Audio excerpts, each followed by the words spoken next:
When do you die? Even if the love has totally gone cold, who can say something like this to his wife who's been told she has 6 months to live? I was beyond anger and shock. I was utterly dumbfounded. What? You're the one with limited time left. What? My name is Julia. I believe aging gracefully is an eternal goal for both men and women.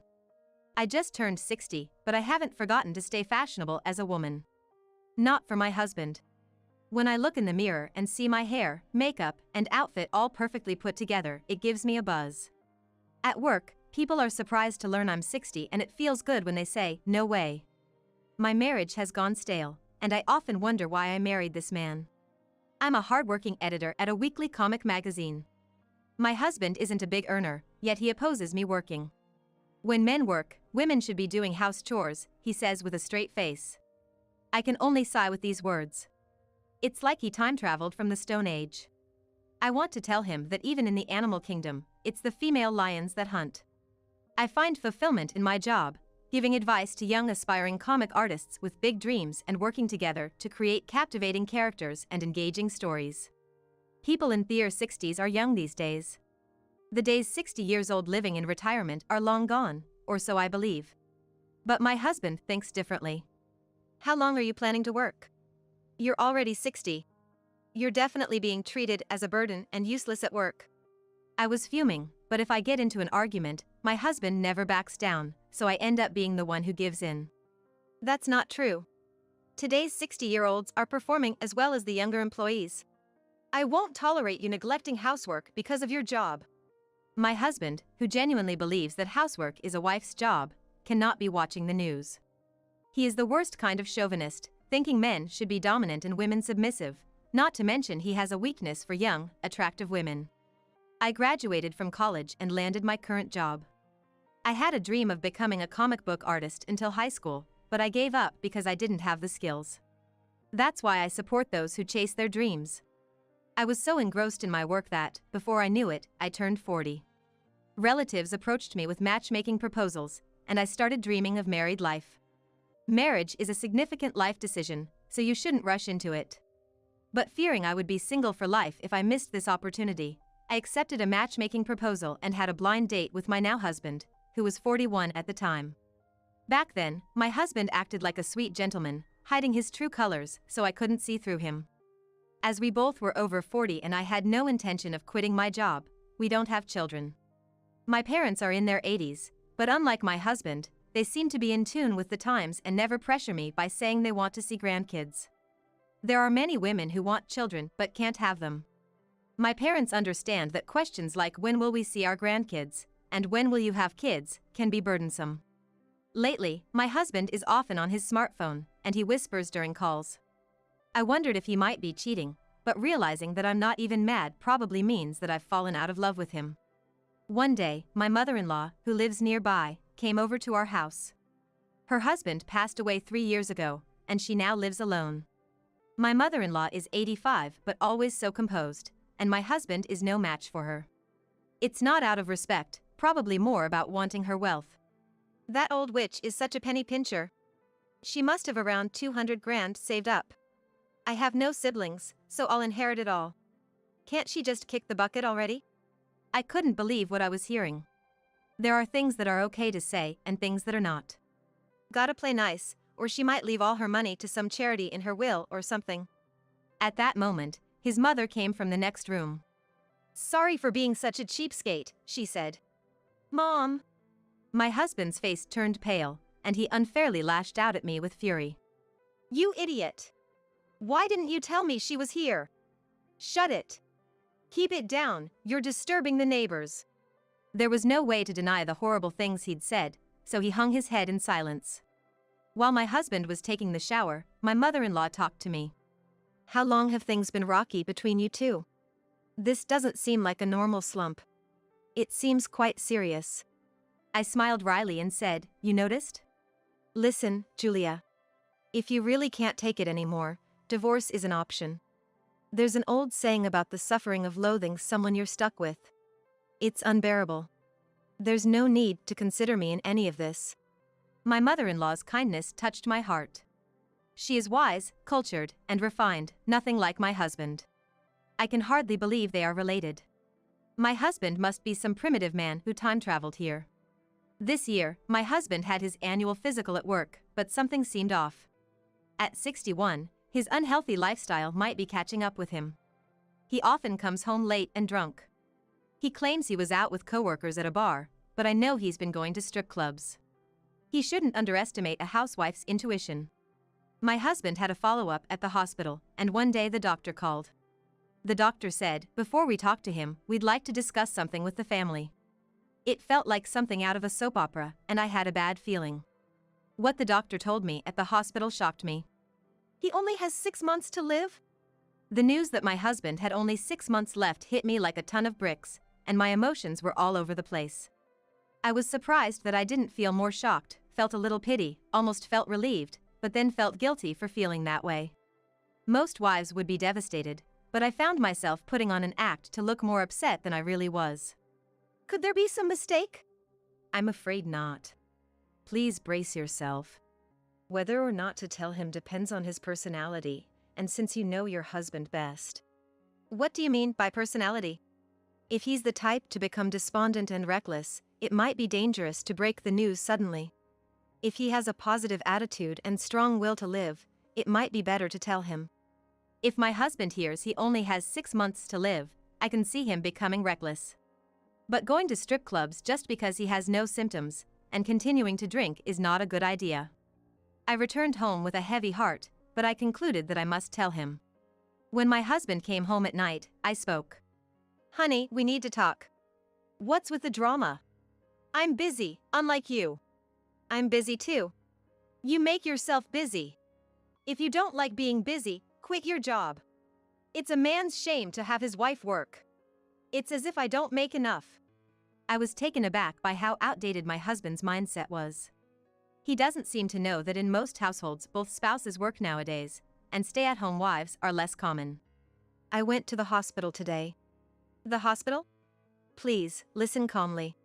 Stop beating around the bush. I told you I'm busy. I blurted out in frustration. Doctor said that the remaining life is 6 months. For a few seconds, my husband stared at me with a straight face, then burst into laughter, and covering his mouth with his hand. 6 months to live? Yes. Calm down, don't become reckless. Idiot, who do you think would become reckless? Don't get ahead of yourself or underestimate me. My husband was talking nonsense, probably due to the shock. Well, it's karma. Such a reckless life leads to that result. I was surprised that he was self-aware. So, you should stop drinking so much alcohol. Shut up. For a businessman, attending a drinking party is part of the job for good relationships. Only women would think that drinking means playing around. I'm going to keep going out drinking. You should stop. Come straight home after work. Then my husband grinned from ear to ear. Wait a second, don't tell me you want to spend more time as a couple because there is only 6 months left? I didn't want that at all, but I had to play the part of the dutiful wife. Of course, I want us to spend more time together. Don't be stupid, I don't have that kind of time. Honey. But he cut me off. All right, end of discussion. Time is money and it's a waste to spend it with you. I was amazed at how easily he could say something so hurtful. But it might be just a reaction to the shock, so I didn't say anything more. I was worried about how he was taking it and sneaked a peek at him in his study. He was talking to someone on the phone. Hi, Miley? Well, I wouldn't exactly call it good news, that would probably be bad karma, but my wife apparently was told at the hospital today. She only has 6 months to live. I didn't ask what the diagnosis was, but if they're talking 6 months, it's probably late-stage cancer or something. At first, I didn't understand what my husband was saying. It's just 6 months of putting up with this. I have life insurance on my wife, and my mother is 85, so she'll probably kick the bucket soon too. Once my wife is gone, Miley, let's live together. I want to start my life over. I was shocked. My husband misunderstood the fact terribly. But my anger reached its peak when I heard a conversation with a woman called Miley. I am very unwilling to tell the truth. He can't even make fun of people.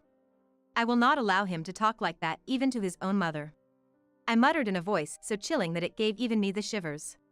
Well, go ahead and live the rest of your life with that misunderstanding. Though by a lifetime, I mean 6 months. After I told him about the limited time, my husband not only came home late but often didn't come home at all. He lied about business trips and went on vacations. It's shocking. My husband started dressing flashy, buying expensive watches, and seemed to be partying literally every day. He was also buying loads of gifts.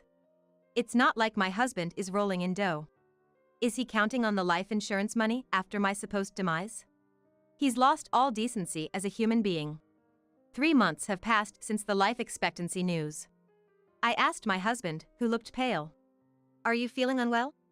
I've been feeling sluggish lately and get tired easily. I get winded just climbing the stairs at the station. Guess I'm getting old, huh? You should cut back on the booze. Buzz off.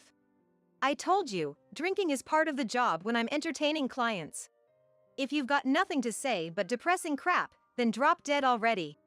That really ticked me off, but I purposely didn't argue. Nagging women are the worst. You and that old woman should just drop dead. Behind my husband, who was spewing abuse, stood his mother.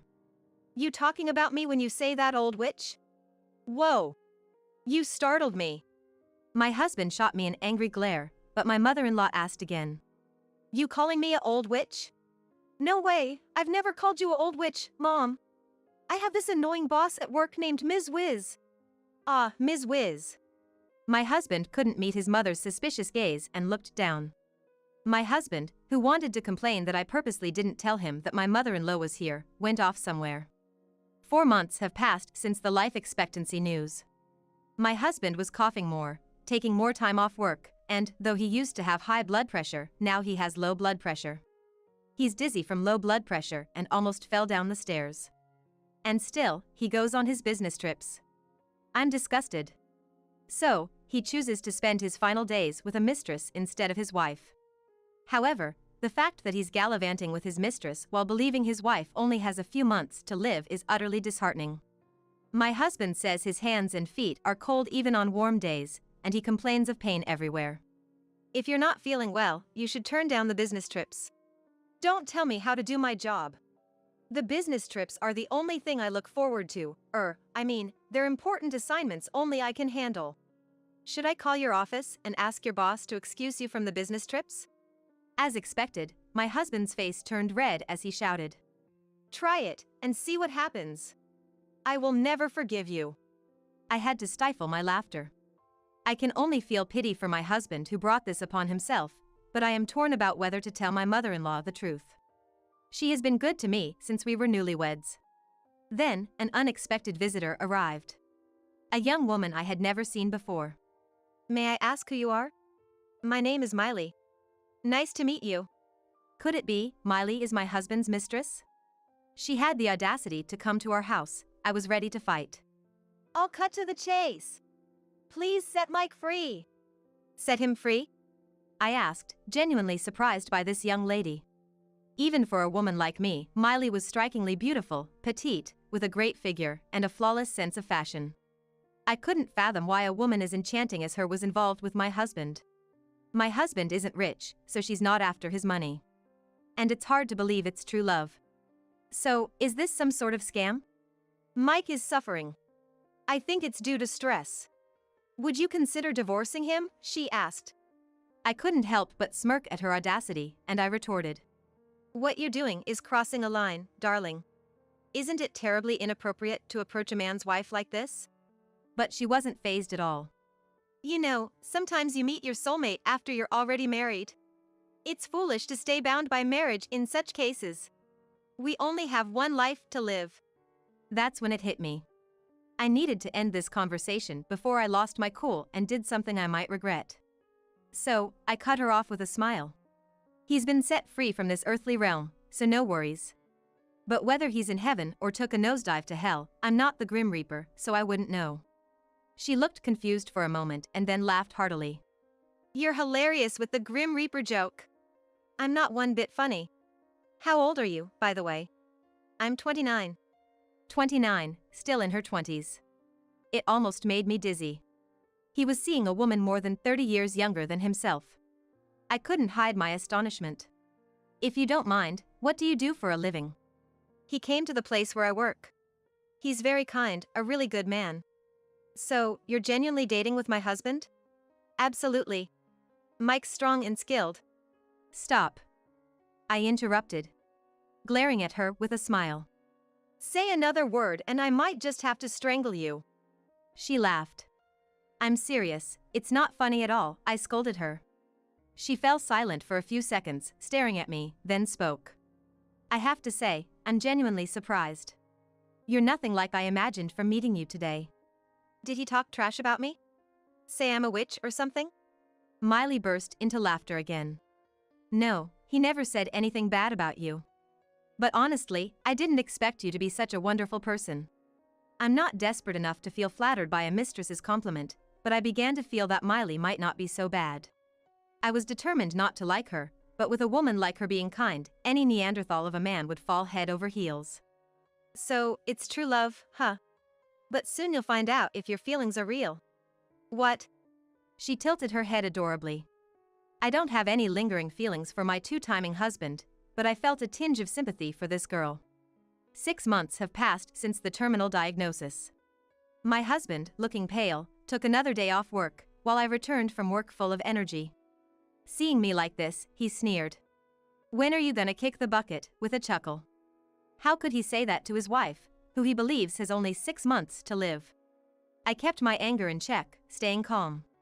Seriously, you and my mother are like cockroaches, just never giving up. Leave me out of it, but you better not badmouth your mother. I snapped. Suddenly, my husband flew into a rage, yelling. Who do you think you're talking to? Ah, I see, you've got nothing to lose. Well then, let me give you a piece of my mind before you croak. Marrying you was the biggest mistake of my life. The final words that should never have been said. My husband finally crossed the line. I felt a pillar of rage rising through me, and I blurted out. Is that your last will and testament? Last will? Hold on, you didn't write some weird will, did you? Did you write a will? It's been 6 months since the terminal diagnosis. What the heck are you talking about? You're the one with the terminal illness. Have you finally lost it? I was beyond angry and shocked. I was dumbfounded. Huh? The terminal diagnosis is yours. What? My husband's face froze for a moment, then he burst into mocking laughter. You really need to be hospitalized. You're not making any sense. Get to the hospital today. With that, he stormed into his study. The next morning, I found my husband collapsed in the house. I immediately called an ambulance and informed my mother-in-law before heading to the hospital. After the examination and discovering the truth, my husband lost it, yelling at me in front of the doctor and nurse. Why the hell didn't you tell me something this important? I did, 6 months ago. Stop lying. You're the one with the terminal illness. Whether he remembered our conversation from 6 months ago or not, he was in shock. I never actually said who got the terminal diagnosis. I see, you kept quiet about your mistake. Are you the devil? This is a hospital, please keep your voice down. Shut up, all of you. Are you in cahoots? He was pointing fingers at the doctor and nurse. It was chaos. My husband was in a frenzy. Enough, I won't be admitted to a hospital that sets me up like this. They might assassinate me. You're exaggerating. Shut up. How can I trust any of you? He shook off the nurse trying to restrain him and stormed out of the room. I had no intention of stopping him from the beginning. I apologized to the doctor and nurse for my husband's disrespectful outburst on his behalf and went home. A few days later, a pale-faced husband returned. When he told Miley the truth, she apparently broke up with him. I couldn't help but think of Miley's face and thought, I guess it was intolerable for her after all. It would have been better if she just broke up with him, but Miley was married. It's not uncommon for club hostesses to lie about being single while married. It seems Miley's husband was in prison and recently got out. When Miley's affair came to light and her husband confronted her, she spilled the beans about my husband. Help me! He's threatening to throw me into the sea alive. Even if I said I'd help, how am I supposed to rescue you from such a scary guy? You're so calm even though your husband's in danger. Who are you to say that? Maybe you should flee the country? I don't have the money. Turns out, he spent all his savings counting on insurance money 6 months later. With his frequent business trips, or rather, vacations with Miley, and probably spending all the money, it's not surprising that he ran through a fortune in a short time. Please, can you lend me some money? I don't have any, I said, pushing him away coldly. Can you borrow some from my mother for me? She won't lend me anything, she's such a cheapskate. You could borrow from Ms. Wiz. What? Just like in a comic strip, my startled husband glares at me. I've told you time and again to let me know in advance when she is coming over. Are you doing this on purpose? You, on the other hand, were given 6 months to live. Oh, that was half a year ago, so your time is almost up, isn't it? I was taken aback by this callous remark, but my husband was even more dumbfounded by the unbelievable words from his mother. Is that something you say to your own son? How many times have you said the lines that no one would say to a real mother? My husband was speechless at this blow. Mike, apologize sincerely to Julia. We'll talk after that. My husband couldn't swallow his pride until the very end and shouted. This is my house. Get out. I don't want to see your faces anymore. Julia, let's go. What? Mike, I am disappointed in you. I am cutting ties with you as mother and son. I will live with my daughter. Daughter? My husband doesn't have any siblings. I was shocked, wondering if she had a secret child, but my mother-in-law said, Julia is my daughter. Do you have a problem with that? Mrs. Miller. My husband's eyes widened at these unexpected words. I was on the verge of tears, but somehow held them back. My mother-in-law and husband are blood-related. If my husband and I divorce, my mother-in-law and I would be strangers. But his mother called me her daughter. Ever since we got married, I felt it. She treasured me like her own daughter. Her love was genuine. My husband, now pale, glared at his mother. What the hell are you saying? I'm your biological son and she's just a daughter-in-law. Isn't it obvious who you should value more? Of course, without a second thought, I choose my real daughter, Julia. A man who cheats and shows no remorse is not my son. Whether my husband felt the firm resolve in his mother's words or not, he silently walked away like a ghost and went into his study. I quickly packed my things and started living at my mother-in-law's place. Thankfully, I had a job and, like my husband said, my mother-in-law had some savings. With my mother-in-law's advice, I officially divorced and cut ties completely with him. I wonder if he'll be all right, as he brought this on himself. It scares me that I can coldly think about whether some thugs will get him or something else. Instead, I worry if Miley will be okay. I don't know if this was the right thing to do. Marriage is when two strangers live together, so love is what's most important. When love fades, everything crumbles quickly. But I don't think this marriage was a mistake. I met my mother-in-law. We continued to get along like real mother and daughter and have happy days. My parents were surprised at first, but when I told them about the rough 6 months, they understood. I am happy now. Happiness is not something that is given by others. It is something you have to earn. When men meet their fiancé's parents, they often say, I swear I will make your daughter happy. But it's not about having a man make you happy. The source of happiness is within oneself. There is infinite potential in my heart. I will live, believing in my own strength.